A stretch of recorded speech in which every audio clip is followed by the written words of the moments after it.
Greetings, I am Brandon and it's another beautiful day in Ghana, West Africa.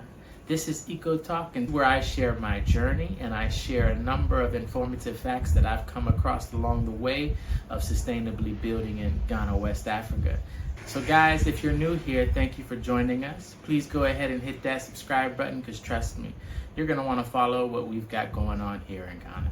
If you don't already know, my background is in architecture and design, and over the years I've been based in Ghana doing sustainable development, rural development, with a heavy emphasis on Adobe building and using that technique in a number of different ways. So we started with the earth bag building technique, which was a wonderful do-it-yourself approach, and from there we transitioned into Adobe blocks. Now the key, the magic ingredient is the Adobe soil. And the method in which you use that Adobe soil to build your home is really up to the circumstances of your site and other factors that pertain specifically to your project. So again, there is no perfect way to build with Adobe, but the perfect way is to build with Adobe. So if you follow me, you can choose any of these different techniques and see which one is best applicable for your situation. So the earth bag building technique is a flexible formed rammed earth. I know a number of people are seeing how rammed earth is going viral these days, and everybody is building with it, promoting it, and showcasing it as a viable technique. And it is, and it has been for a number of years. I would even argue centuries.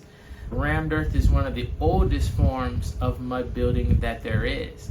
So again, the magic ingredient is the Adobe soil. Now, traditionally in Ghana, they have used this Adobe soil to build the mud homes that we all know. Now again, these mud homes are traditional mud buildings, and they're really designed and built with use intentionality of function. So again, it's not a heavy artistic expression, it's really a pragmatic response to needs.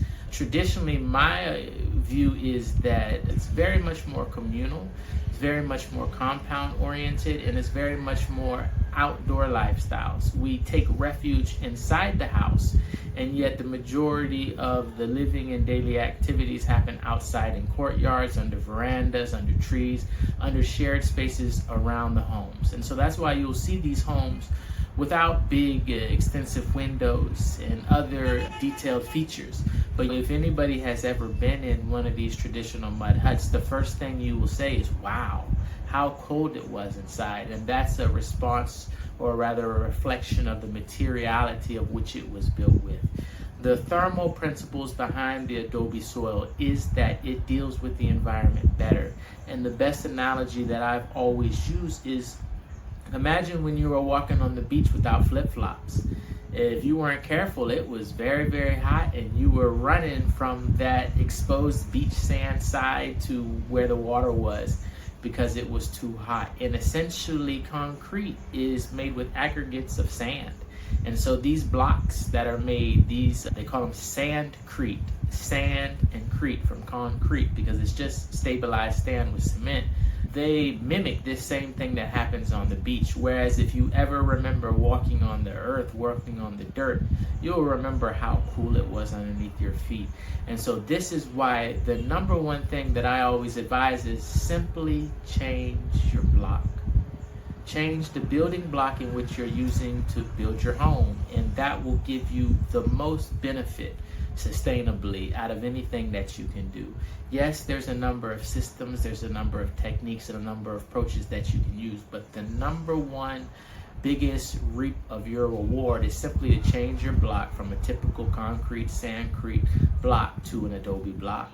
And that block can be molded in a number of different ways. We have low skill technique ways with practical machines that anybody can use without electricity, without generators, without hydraulic pressure. Then we also do have the more intense manufacturing machines that incorporate hydraulic pressure and other mechanisms that will allow you to produce more blocks. So again, it depends on what your objective is. If you need to build hundreds of houses, then yes, there's a mechanized approach that will allow you to make thousands of blocks a day. But if your aim is only to build your house, you do not need to invest in that equipment. There are other low-tech equipment that you can do, or you can hire a company to come and make your blocks for you. So again, guys, the number one piece of advice that I can give you is to replace your block with an Adobe block. I am Brandon, and this is Eco Talk. This is where I share my journey, and I share a number of informative facts that I've come across along the way of sustainably building in Ghana, West Africa.